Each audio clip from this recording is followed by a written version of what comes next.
Ezker Abertzaleak gaurkoan baloratu nahi dugu, benetan positiboki baloratu nahi dugu Euskal Preso Politikoen kolektiboak eman urratsa, baita egun hauetan ere preso horiek, Parot doktrina indargabetzearen ondorioz kalera atera diran preso horiek urrats horren inguruan eta Euskal Herrian ireki den agertoki politiko berriaren inguruan egin duten balorazioa. Gure ustez urrats hau ekarpen benetako bat da, ekarpen eraginkorra bat da, aurrez aurre ditugun erronkei aurre egiteko. Hau da, gure ekimenez herriak horrela nahi duelako eta herriak horrela bultzatuko duelako pak eta konponbide prozesuan aurrera egiteko.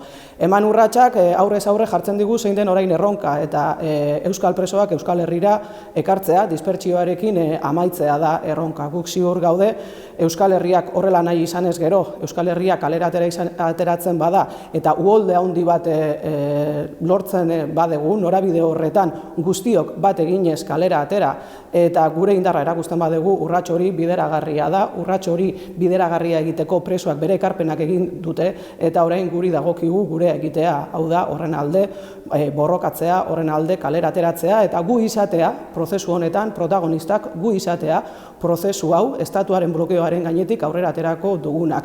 Dispertsioarekin amaitzea eta nola ez, Euskal Herriaren protagonismoz eta Euskal Herriagileen ekimenez, ibilbide horri baten gainean Euskal Herriak aurrera egitea lortzea. Gure ustez, guri dagokigu ibilbidea zehaztea, Euskal Herriak egin behar duen ibilbidea zehaztea, hasi aietetikan jarraitu Euskal instituzioetatik gure esku dago, gure herrian konponbidea agertoki demokratikoak eraikitzea. Gure ustez hori erabakitzeko eskubidearen gainean, gure etorkizunaz libre eta demokratikoki erabakitzeko dugun eskubidearen gainean, urratsak emanez, akordioak eraikiz, horren aurrean guztiok batera lan eginez lortuko dugu.